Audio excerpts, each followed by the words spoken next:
Ladies and gentlemen, welcome to the Hyperconscious Podcast. Alan, what is hyperconscious? Once you understand why something is the way that it is, now you have the power to change it. Great conversations with great people and great questions are the keys to the kingdom of unlocking your consciousness. Every single action that you do starts as a thought. When you control the way you think, you will control the way you act, and you will control the way you live. That is hyperconscious. Ladies and gentlemen, the Hyperconscious Podcast is proudly sponsored by our friend and mentor, David Meltzer of the Playbook Podcast. He was kind enough to join us on episode 144 and 135. Folks, it has become Kevin and I's mission in life to help you realize that the life of your dreams is right on the other side of you becoming the greatest version of yourself. Let us help you do that. I rarely do these things twice in such a short amount of time, but you guys impress me. I believe in people that provide value and of our service. You two guys are on your way to huge fulfillment, purpose, and profitability, and I look forward to helping you both. We appreciate that more than you know.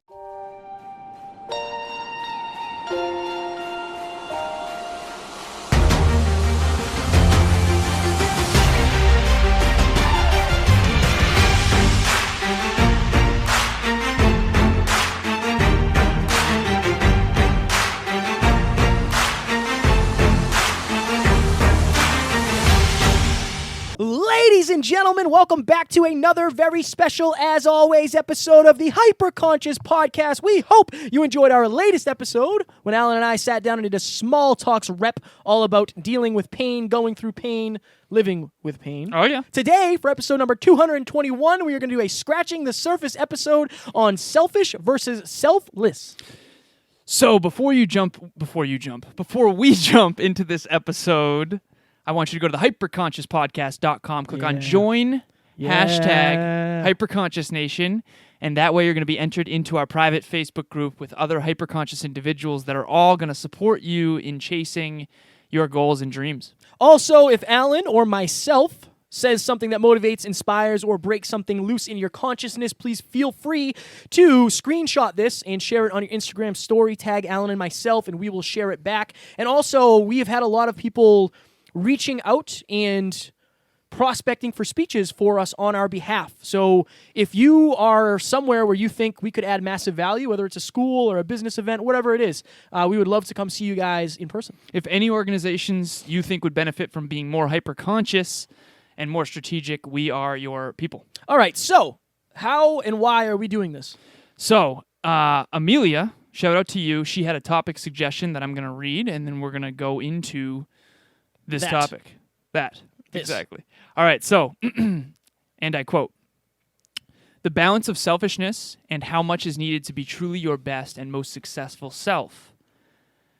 This is a topic suggestion. "I am in a constant interpersonal challenge to be selfish and selfless. Due to my inherent nature of caring about others' humanity, including people I don't even know. This can become a crutch throughout my days as my consciousness is constantly flipping between choosing me versus choosing others." So I think this is a really fascinating concept. I think it's difficult to balance doing things for yourself versus doing things for others. And how do you integrate between these two extremes? So full transparency, Alan and I already did this episode this afternoon, and it didn't go well. I think you know how these episodes go. Alan will usually ask me questions, and I will answer the questions. Hopefully you think it's answered well. But this isn't something that I have a ton of experience with. I am going to switch it up and do it like we used to do, where we just kind of had an open conversation and talked about, you know, what this meant to each one of us. But we had breakthroughs because of that. Yeah. And that's also the important thing. Like, we sat down and recorded an episode. It didn't go well. We got into a little bit of an argument, but it wasn't a bad place argument. We were both on different areas when it comes to this, and we both learned something about one another and ourselves because of that. So we drove to 5. So I just wanted to bring that because, again, you know, we're learning so much from doing this because of a suggestion that Amelia had. Right. We learned so much more about ourselves. Yeah. And that's because we were willing to explore. So we hope you guys are willing to explore with us. So how do you want to structure this? So I guess for me, the one thing I think I only really had one good takeaway. 5 questions, 1 answer. One answer. Literally, I got up to keep the camera running, and Alan's like, can the whole thing. This is terrible. And then we fought to the death. And we both survived. We debated. For me, I think that having a purpose, a passion, and a true north and a why is the best way to figure out if what you're doing is selfish or selfless. Right. If you are doing something with the hopes of getting better so you can perpetuate your message and help more people, then I think you're being selfish for the right reason. Right. And if you have people that have growth mindsets in your life, they will understand that far better than somebody who doesn't. Right, which we realized after the fact. Which we realized. So just an example of that is, me staying home on a Friday prepping for a speech might seem selfish if, it was somebody's anniversary and they wanted me to go out. Right. Unfortunately, I can't do that. I have a speech on Saturday that I really have to cram for. Now, that is being selfish for the greater good of being selfless and perpetuating and spreading my message. One of the fascinating things about what you just said is, to some people, that would be a bit... Let's say it's my birthday, and I'm turning 31, and it's Friday night, and I invite everybody to come out. You have a speech on Monday. And in my consciousness, why wouldn't he just prep on Sunday? Right. Why can't you come to my birthday? You appear selfish to me, but that's because my lack of awareness of what it really takes to be Kevin is so low. Right. So is Kevin really selfish, or does he just appear selfish to people who don't understand him at the deepest level? That's kind of what I think is happening. So for Amelia, because she suggested this topic, I think we all struggle with this. I know that I do very much. In other words, you have a lot of pulls on your attention. Right now, you probably have several friends, family members, mentors, allies, clients. You probably have a boss's boss. You probably have colleagues that are all trying to, on some level, they have your attention to some extent. They have your heart to some extent. You're being influenced by them. So the amount of people in your life who understand you and why you do what you do is going to make it easier to balance filling your own cup versus serving others. And to me, it all comes down to this sort of circle of life. I'll call it that. Circle of life. Maybe that's because I was listening to The Lion King recently, but Last night. you have mastery, you have impact, and you have money. So you master your craft, which is your unique gifts and talents with personal development. That's personal. That's things you do for yourself. That's filling your own cup. Then you have impact, which is how you serve the world. How will your unique gifts and talents serve the world? So for Kevin, it's podcasting, speaking, right? Same with me. So then you make money doing that, and then you reinvest that money and time and energy into mastering your craft even more and then serving even more people. So I think people who struggle with selfish versus selfless, so the number one regret of the dying of Bronnie Ware, we had her on the show, was I wish I had lived a life true to myself, not what others expected of me. I think we're all driven and wired a certain way. I think some of us are naturally wired to fill our own cup first, but maybe we're not quite as good at connecting with others, okay? And then I think there's other people who are really good at connecting with others and are always serving others, but they do it at the detriment of themselves. So how do you balance between these two extremes? That's really what this episode's about. Right. And that's where, even like when Alan's saying that, it's just something that I've never... So you've dealt with this for a long time. Oh, yeah. Where, for me, I've never had... So I have a lot of engines. I have 0 anchors, realistically. Yeah. And all of the engines in my life understand why I'm doing what I'm doing. So it doesn't even come off as selfish. It comes off as admirable.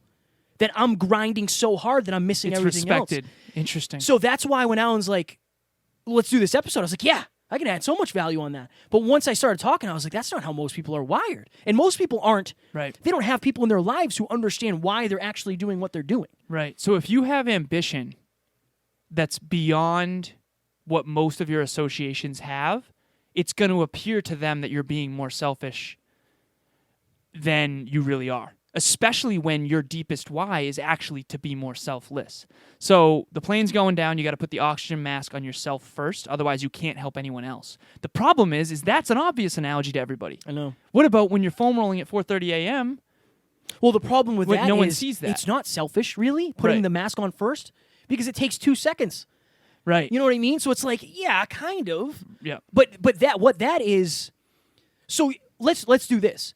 Just so the listeners know, because I did it again. I reverted to like thinking selfish is bad automatically. What is in this frame, in this definition, in this episode, what does selfish mean to you for this? Something that you're... Okay. Selfish is something that you're doing primarily for you. Okay. But that doesn't mean that it's not for a greater macro of others. Right. So let's go really extreme with this. So Kevin, on the last episode, said that, to me, selfish is when you're doing something for you at the detriment of others. So, for example, if you have your best friend's birthday party and you're studying for a speech, you're trying to get better at speaking, they want you at the party. Okay, we've all been there. Mm-hmm. To everyone at the party, you do appear selfish, especially if the speech isn't till 2 weeks from now or a week from now or whatever. Okay, so that's choosing you over others. That's selfish, okay, quote unquote, right? And I don't think it's a negative word, honestly. I think you need to do that sometimes. The question is when. Selfless is when you purposely are sacrificing yourself to an extent for someone else. Recently, let's say your friend is burning down and they're really struggling and they just lost an intimate relationship. They're in heartbreak. It's 1 o'clock in the morning and you're still there for them, but they call you, they say they need help. You need to wake up the next day at 5 a.m., but you still go out of your way and you go see them because they're really in need at that moment. That's you giving to others at the detriment to your own goals and dreams. Mm-hmm.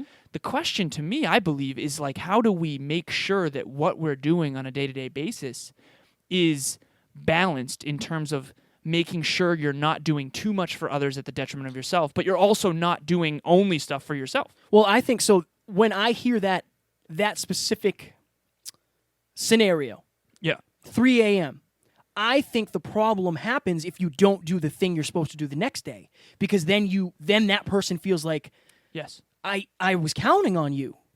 I know the other person was counting on you, or maybe I don't. Maybe I don't know why you were, you know what I mean? Maybe I don't know why you were up until 3 a.m. Maybe I don't know. But I think that's when the line gets clouded, because if I don't understand, if I don't have like a serving heart, I'm going to say, you were over there till 3 in the morning, man? You knew we had to be up at 5. Right. Somebody who doesn't understand what it's like to want to provide service might not get that. Right. And I think that's when they might say, well, that was selfish. In their habits. So some people who are going out of their way to serve others all the time, it becomes a habit to do that. Yeah. It becomes I figured it out. It's about a priority. At all given times, you have a priority of self or others at all times. So, for example, when we were at the dinner with Evan Carmichael after Your World Within Live, our priority was everybody at that dinner. As soon as Evan pulled out the laptop and wanted to help us with YouTube, guess what the priority is? It's not others. No, it's us. It's got to be. It's you and me. It's got to be us. But that's still for the listeners. But guess what? Everyone at dinner, it's not for them anymore. Right. That is what I have always had struggle with. And I think some people in that moment with Evan Carmichael would have chosen the people at the dinner because the people at the dinner might have gotten upset. Fortunately, it was a hyper-conscious dinner. That's regret, too. Right. That's regret. That was my strongest thought was I would regret so badly if I didn't do this right now. Right. And again, luckily, Taryn understood, Amy understood, Tiffany understood. What if they didn't? That's where most people live. Yeah. Right. So for me, that's why I had the disconnect. Right. I had the disconnect because I've always had to be somewhat selfish because it's been sink or swim. Like I was telling Alan, I traveled up and down the East Coast for months at a time, not seeing my friends, my family, my loved ones, my significant others, because I had to. I had to be selfish. Right. Now, you best believe when I was around, I would be selfless. Oh, but it was usually with my money. Right. I've always been selfless with my money. Right. So that was a breakthrough for me where it's like, I've never had a negative association with me being selfish necessarily. That was the biggest breakthrough. At all times, there's a priority is when I'm with certain people, like right now, our priority is the listener. Right. Not us. So at all times, you have a priority, but it's usually subconscious, not hyperconscious. So the only way to balance these is to be more aware of which one is the priority. So for Amelia, it's most likely on some level you're putting others first too often and you're not making yourself a priority. It's a habit. lot of people are like, yeah, that's a habit. It's a habit. So if you're an obliger, if you're somebody who obliges others, then that's what you're always going to default to because you've never set the actual boundary. Right. That's the thing. You have to set a boundary and say, like, sometimes you have to say no. Yeah. right? That's what we're learning. Yes. Dave Meltzer talks about that a lot. The art, saying no is an art. Oh, it's so important. It is an art, but how do you deal with the quote unquote pain of letting people down when you're watering a plant only you can see? And they don't know, they don't believe in what you believe in. How could they? Right. Where is that line? I guess that's what this episode's about. So if you're out there right now and you have a vision, I use the analogy of it's your vision and only you can see it and you know it's possible, or at least you think it's possible. And let's say you're investing in that vision. You're going out to water a patch of dirt. Everyone else is wondering why you're waking up so early to go and water this plant. Everyone else thinks you're kind of crazy a little bit, except for other people who are watering their own patches of dirt, by the way. Then they're like, oh, hell yeah, yours is going to be a plant too? This is going to be dope. What's your plant going to be? Because maybe our plants can be bigger together. That was a breakthrough too. But anyways, so the question was basically, how do you try your best to articulate your vision, and then I haven't really figured this out, to be honest with you. I think it's always been a challenge for me. I usually try to say, please trust me. I've reverted to this.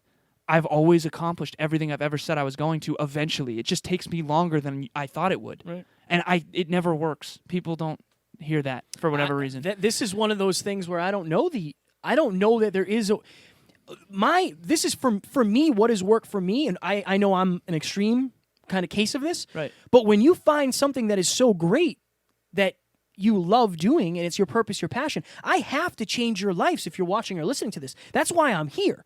Right. So if I have to break some eggs along the way, I have to break some eggs along the way. And I understand it's not that simple for most people, but I've always had a small circle, and the people in my life have either believed in me or they've been gone.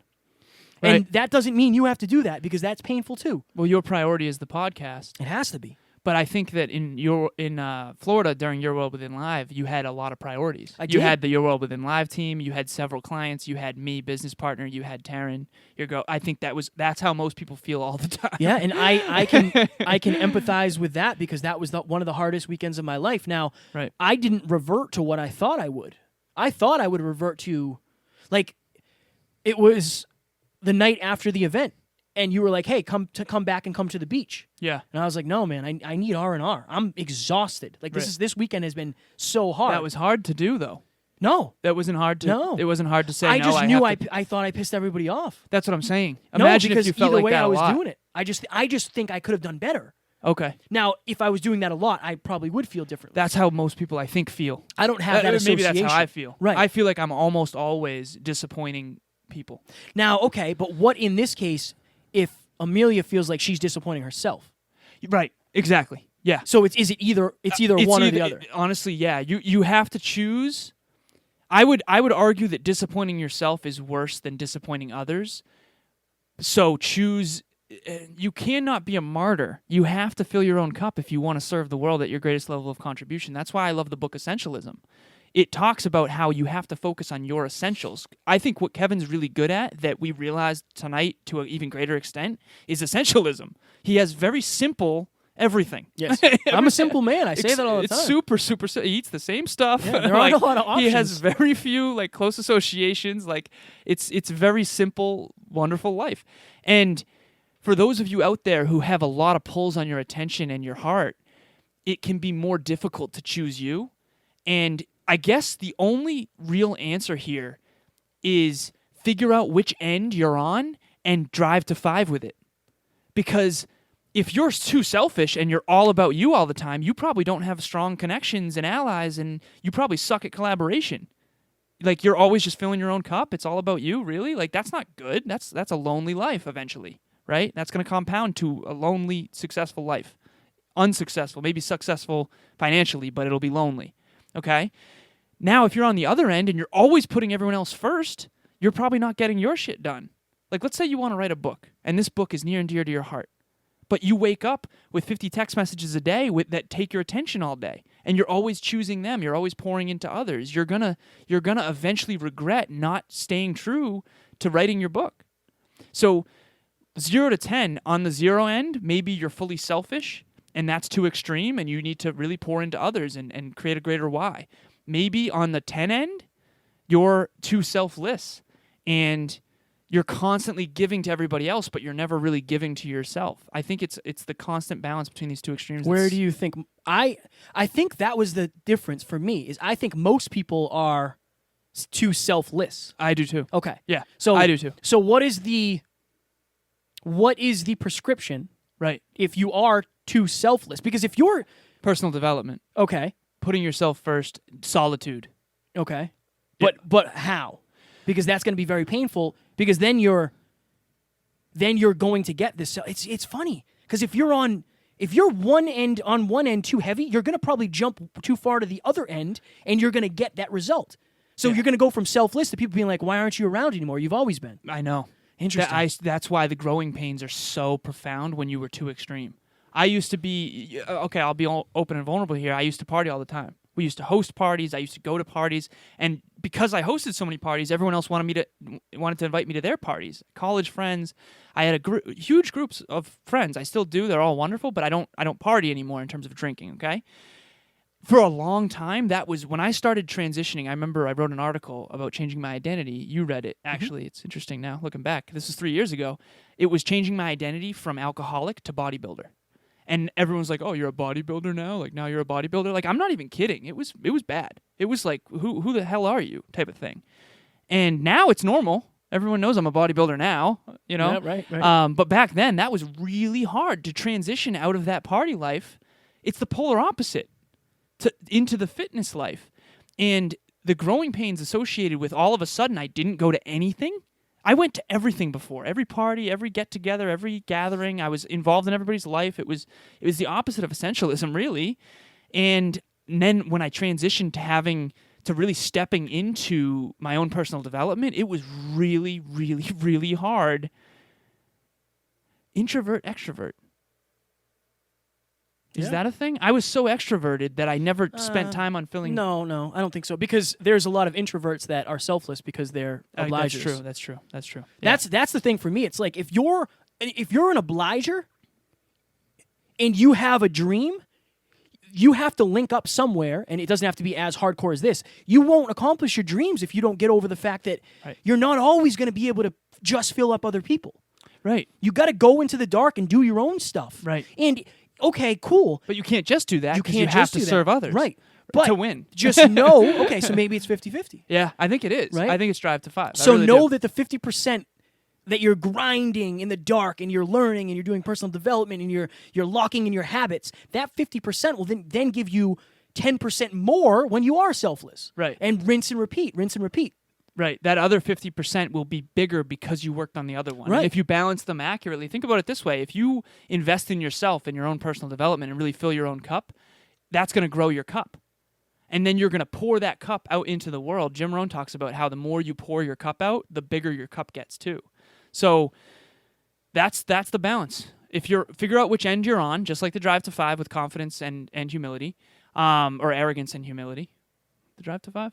Drive to 5? One end is confidence. Yes. And arrogance. So it's too much confidence. Yeah. And so then arrogance versus lack of confidence. lack of confidence. Exactly. Self-consciousness. Right. So this is the same idea. Figure out which end you tend to be on and work on the other end. The other one's going to come naturally. So I'm actually at the point now. So I'll give this as an example. So at Your World Within Live, before that event, so much of my day was spent trying to make that event successful, trying to help everybody on the team win. And everybody was doing that. It's not just me. But I noticed that I put myself second. And I talked to Kevin about this. Mastery, impact, and money. For me, if mastery is not first, I feel off. So I know that needs to be my priority. I have to master my craft first. So I stopped doing my fitness stuff. I stopped doing my pillars. I stopped reading books. Like I was just constantly impacting others all the time. And to me, I know mastery must be first, impact must be second, and then money must be third. Money cannot be first. I always feel really off. That was corporate America. Right. Money was first. Right. So figure out what syntax works for you and stay there, but make sure you're balancing selfless and selfishness. I got a quote for you. Ah. Jim Rohn quote. Ah, nice. You believe that? I love Jim Rohn. Something that his father used to say to him all the time was, "Son, after me, you come first." Interesting. Meaning, I have to take care of myself before I take care of anybody else, because if I don't, I won't be able to take care of anybody else. Right. And in this That's moment, a fact. That's a fact. I told somebody this at Your World Within Live, and this is a great analogy for this. We were outside walking along the beach, and she was struggling a little bit. It was a lot. It was a long weekend. It was a lot. And she said, I can't wait to get home because this means we're going to see each other more. And I said, no. The only reason you want to see me so much is because you can't. And the only reason you even want to see me is because I am selfish with my time, and I'm getting better. And that's the only way. Wow. That's the only way. It's a bold statement. I love it, though. It's true. But it's is true. The only reason I'm valuable is because I'm valuing myself. Right. And I have to value myself. If I didn't take any time for myself, how much value would I be able to add to you guys? Oh, I have an analogy that I think Analogies you'll are like. life. I don't And know. then I don't. and then we gotta do- and then we got to do the dramatic reading. Dramatic Okay, reading. dramatic reading. Don't super butcher short. this. Don't butcher this. Okay, the analogy is super simple. Picture Oh, boy. it's the iPhone. Okay. Picture how much they invest in innovating the iPhone and making it better. The more they invest in the iPhone in the research and development phase, the better that the iPhone will serve our lives every day. I know the analogy Right. already. And then they use that, and they basically imagine you are a product. You have to improve the product. Otherwise, there won't be a 2.0, 3.0, 4.0, 5.0 version of you to give to the world. But you also have to sell the product, because that's how you serve the world. That's how you make money. That's how you reinvest in the product. How about this? When Bill Gates dies, I think he's donating all of his money and his kids aren't getting any. I think that's a thing. That was at one point. Interesting. His children, and I'm sure they don't. Because he doesn't want to enable them. And Some people might say, well, that's super selfish, until Right. you find out he's donating $80 billion to the world, which is selfless. Right. Isn't that fascinating? It is fascinating. Bill Gates, we got to interview him. I would love God, to. that would I hurt- would love that would to. hurt my Sam brain. Walton said, how do you convince a grandchild? Sam Walton, for those of you who don't know, started Walmart. $160 billion net worth when he passed away. Wrote a great book called Made in America. Anyways, he said to his grandchildren, how do you instill ambition in someone who will never want for anything in their life? No necessity. No necessity. No necessity. All right, dramatic Do this reading? dramatic reading. What do you think? That went better than the first one. Oh, way better. Strong work. Strong work. We hope this was valuable to you, Amelia, and to all the listeners. It was valuable to us, and I think It really was. if we can get a win-win-win-win-win-win, it's all about that. That's what we're all about. All Okay, about so it. this is one of my favorite speeches ever by Martin Luther King Jr., and I am going to I will not do it justice because he was one of the best orators in the history of the world. But here we go. It's called If You Can't Run, Then Walk. Love it. Here we go. This is an important and crucial period of your lives. For what you do now and what you decide now at this age may well determine which way your life shall go. And the question is whether you have a proper, a solid, and a sound blueprint. And I want to suggest some of the things that I believe should be in your life's blueprint. Number one, in your life's blueprint should be a deep belief in your own dignity, your own worth, and your own somebodyness. Don't allow anybody to make you feel that you are nobody. Always feel that you count, always feel that you have worth, and always feel that your life has ultimate significance. Secondly, in your life's blueprint, you must have as a basic principle the determination to achieve excellence in your various fields of endeavor. You're going to be deciding as the days and years unfold what you will do in life, what your life's work will be. Once you discover what it will be, set out to do it, and do it well.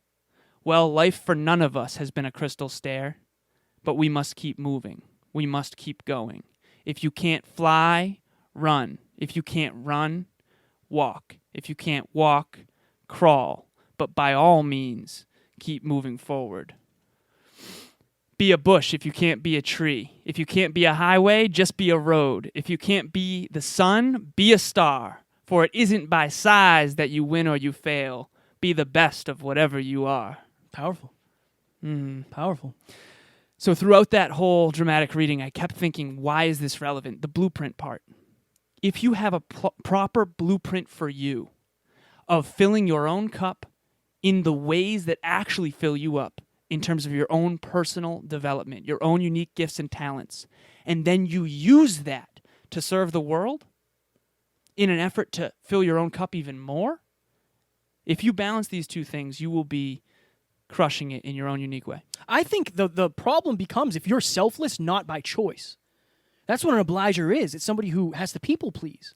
Right. If it's not by choice, if you want to be selfless and go volunteer, go volunteer. But if somebody asks you to do something and you can't say no because you don't want to let somebody down or Wow. you don't want them to say something about you, that's when it really becomes a problem because that's what you'll regret. One is desire and one is fear. Exactly. One is I want to serve. The other one is I'm afraid to look bad. Yes. Wow. Breakthroughs. On breakthroughs. Strong work. Ladies and gentlemen, trust me, you enjoyed this one more than you would have enjoyed the first one. We hope you did enjoy. Up next, we are going to be doing... What's today? Oh, today will be Friday when this is dropping. So we were lucky enough to sit down with Sydney Nanberg. She is an entrepreneur. She has a marketing business. She's a podcaster. She is a savage. Oh, yeah. Like, she's talking all about habits, and she gets up at the same time I get Her up. habits are next level. And talking about social media and how if you play the comparison game, there is really no way to win. You are more often than not going to feel bad about yourself because you're doing your deepest, darkest vulnerabilities. The camera shut off again. Versus somebody else's highlight reel. Yeah, you're comparing yourself to what's not even true. That's why on this show we want to pull back the curtain. Honestly, Sydney is amazing. Do not miss this episode. She is a self-care enthusiast, so it's actually a really great segue after learning how to be more selfish. And I don't mean selfish in a bad way. Fill your own cup. She's going to help teach you how to do that. She's great at that. And you actually asked her the difference between selfish and selfless, and she had a fire answer. It was fire. Do not miss it. We hope you will enjoy. Talk to you soon. Bye.